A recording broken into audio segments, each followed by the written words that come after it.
Hello everyone, my name is Dusk and welcome to another episode of ShokzSC Video Guide. In this guide we're going to go over the basics of unit commanding and selection. And so this is a very basic guide, so if you guys have played this at at least a silver or gold level, you guys may not want to hear this. But anyway, when you first start playing the game of StarCraft, you see these commands and in the bottom right corner, and basically you use this bar to tell your units what to do.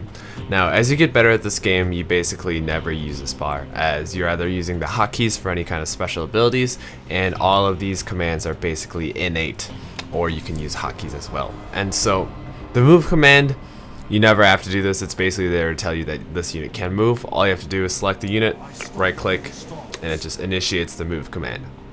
Now, there's a difference between the stop and the hold position command.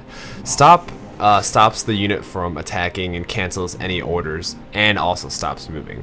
This is important because if you're attacking destructible rocks or maybe your own building in order to get some units out, it'll just stop that unit completely from attacking, and it'll stop moving momentarily. Now, if you're engaged in combat with other units, it'll stop it for a split second, and then your units will automatically attack again. So you can think of stop as a temporary just a stop command, I guess. It'll stop attacking temporarily, but then in a split second later it'll continue attacking. And if the enemy units are chasing or are running away, your units will stop momentarily and then immediately chase after them again. Now, hold position is different. Hold position, if you're say if you're attacking your unit, if you do hold position, it initiates another command, and that overrides the attack command. But hold position is different from stop in that when you hold position, they don't move at all, and they will never move from that position. This is really useful for just having units not go ahead and chase the opponents. So basically, when the opponent units get into range, your units will automatically go and try and chase them down and attack them. This may lead to unfavorable situations if you have a small amount of units running into a big army, and basically those units are going to get killed. That's what hold position is useful for.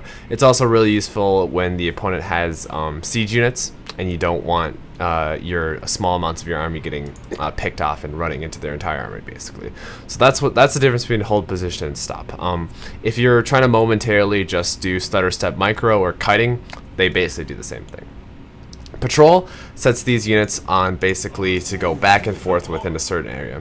This is especially useful for ground really fast units or air units for patrolling, or basically just scouting out a specific area for when an opponent is about to expand or not. It's also really helpful for air units in order to basically zone a certain area from drop. So let's say you have two phoenixes here and you're afraid of a Terran dropping. Well, if you just have them right here, they have a rough area of aggro about there. So basically, if a medevac goes in this area, these phoenixes are going to follow. But because phoenixes move very fast, if you have them patrol somewhere right here, chances are that they will cross the medevac because they're extremely fast, and now their range of aggro is going to be here. This is going to be extremely useful in helping defend any kind of expansions. Now, obviously, Protoss doesn't really build a lot of phoenixes against medevacs, but in TVT, you can do the same thing with Vikings, and it's going to be really helpful against medevac drops. So basically, we got all these basic commands covered. After you go ahead and read or just watch this video again, you're going to be able to figure these out, and then you're going to realize that you basically never have to click here, and you can use the hotkeys. I highly suggest switching the patrol hotkey to somewhere near the QWR region, just because your hand's going to be over there most of the time. But ideally, you really don't use patrol too often. And here's a quick tip. If you have a worker patrol back and forth, so let's say this is a probe, if you have it patrol back and forth like you're about to build a building or add a Zelnaga tower, it will not show up as an idle worker. And so that's just if you have an idle worker OCD. If you're OCD about idle workers like me, you can just do that while you're about to build a building and you won't see the idle worker icon. So anyway, those are the basic commands. Let's go over the selection of units. These are just the few that I use, and I found that the ones other than this aren't really too useful. But anyway, so when you first come into the game, you can select single unit at a time, order it around or whatever. But you can also select multiple units by dragging. I'm sure everyone knows this. You can also select multiple units of the same type by double-clicking a single unit, and it'll basically get all the units of the same type in a pretty big area, somewhere like that, basically the size of your screen. And that actually kind of does depend on the size of your screen, the resolution you play at. And so if you want to add units to your control group, or not necessarily a control group, but your currently selected group, you can hold down Shift, and it'll automatically add those units. and then if you want to remove units, you can individually click to remove these units.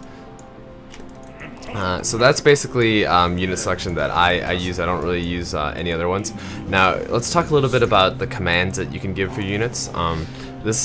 In order to quickly use your abilities, you can either go ahead and just use use the ability hotkey and then click it, but there is a faster way to do this. So let's try it. So basically, if you want to quickly use your abilities on enemy units, you can hold down, and I think I've went over this in my ghost guide, but basically you hold down the hotkey. So graviton beam is G. You hold down the hotkey, and then you just go and rapidly click on their units, and basically it's going to queue up that order, and then you're not going to be able to. You don't really need to go ahead and micro it specifically. This is really useful when you're massing a specific type of unit, or you just want to use your abilities really quick, such as doing infested Terrans, or if you're massing Phoenixes and you're trying to pick up a lot of ground units.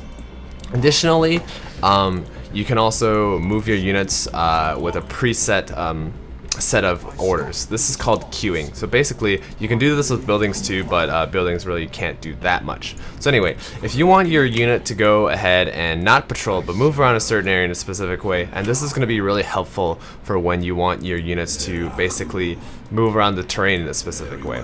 So let's say that you are running away from your opponent, and you see that he has another small army in a certain area and you want to avoid it, but you don't want to actively control your unit. Well, you can just hold down shift, and then you can basically queue your units to move in a certain direction. And so there is a limit for queue, but you can actually do this quite a lot. Now this gets especially interesting when you add attacks into here. So basically, as you can see, the green line right now is movement commands, but if you keep holding down shift and then you press A, you can click on the ground, and that is going to allow you to include attack marks in there. Now why this is useful is basically you can move your units around a certain thing and then have it attack.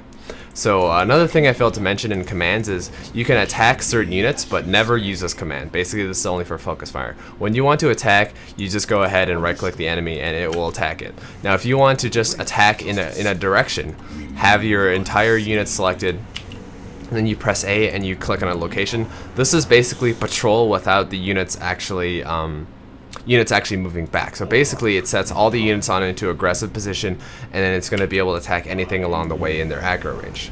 Now why you want to do this is if you're not looking, when you're basically moving your army around, you really don't want your army to be on move command, because an enemy army can come up and just attack you, and your units basically won't fight back until you go ahead and order them to. So that's why if you're moving your army around, always have them on attack move, especially if you're not paying attention to it.